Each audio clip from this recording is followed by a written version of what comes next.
अब बात करेंगे जोशीमठ की। जोशीमठ की दरार तो बानगी है ही, तबाही अभी बाकी है। इसरो की जारी सैटेलाइट तस्वीरें बताती हैं कि सिर्फ 12 दिन के भीतर जोशीमठ 5.4 सेंटीमीटर धंस चुका है। खतरा तो पूरे जोशीमठ पहाड़ के धंसने का है। अगर ऐसा हुआ तो वो दिन दूर नहीं है जब जोशीमठ इतिहास के पन्नों में दफन होगा।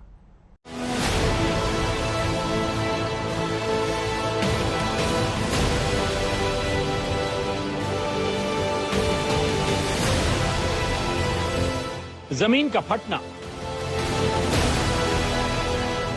घरों में दरार, पानी का फूटना, ये तो तबाही की सिर्फ बानगी भर है। तबाही अभी बाकी है, खतरा बहुत बड़ा है। बात कुछ इलाकों में जमीन फटने भर की नहीं है, बात कुछ घरों में दरार भर की भी नहीं है, बात कुछ इलाकों से पानी निकलने भर की नहीं है। खतरा इससे भी बड़ा है। इसरो ने जोशीमठ की सैटेलाइट तस्वीरें जारी की है। ये तस्वीर एक अलर्ट है, नोटिस है। इसरो की तस्वीर बता रही है कि जोशीमठ तेजी से धंस रहा है। अब खतरा मकानों को नहीं, पूरे पहाड़ को है।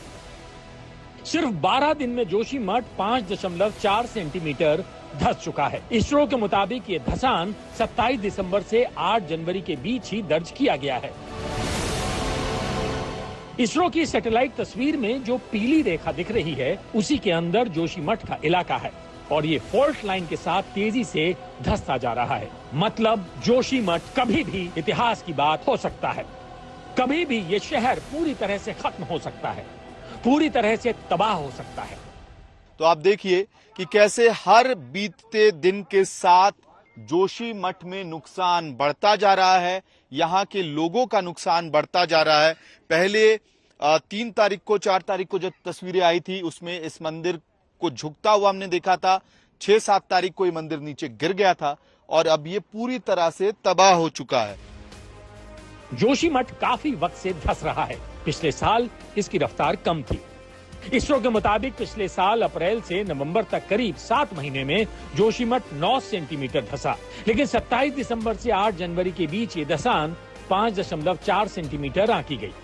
ये सारा का सारा एरिया जो है वो पुराने लैंडस्लाइड की डेब्रीज पे बना हुआ है।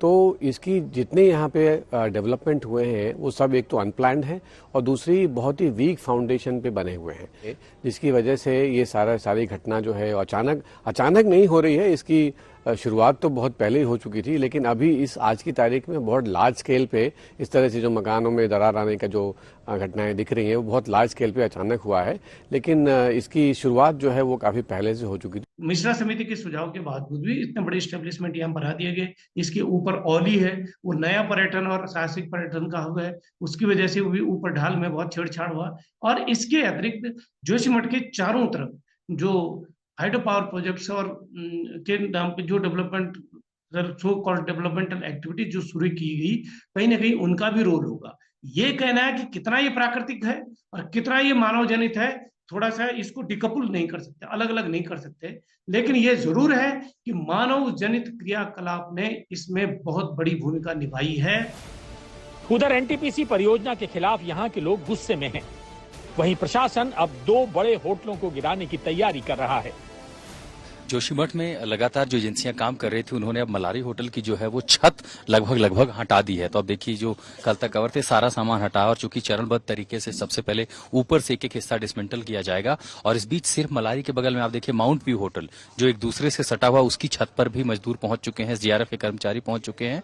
अब उसको भी इसी तरह से हल्का किया जा रहा है। ऊपर से टंकी, उसका सामान, बहुत कुछ। और नीचे आप देख रहे हैं कि जेसीबी लाई गई है। अब जेसीबी का इस्तेमाल किया जा रहा है मलबे को हटाने के लिए, क्योंकि होटल से जो कुछ भी निकल रहा है वजन कम करना, एक एक हिस्से को, खासकर वो हिस्सा जिसका काम होटल में या उसकी स्ट्रक्चर में वजन ढोने का नहीं है, जिस पर वजन नहीं टिका हुआ है और होटल नहीं टिका हुआ, उसको पहले तोड़ा जा रहा है। और उसके बाद जो की जानकारी दी गई थी, उसके बाद सिर्फ जो है कॉलम बचे रह जाएंगे। बहरहाल एक शहर का अस्तित्व खतरे में नजर आ रहा है, जो कुदरत के साथ हुए खिलवाड़ की भेंट चढ़ता दिख रहा है। आशुतोष मिश्रा, अंकित शर्मा, कमल नयन के साथ अमित भारद्वाज, जोशीमठ, आज तक।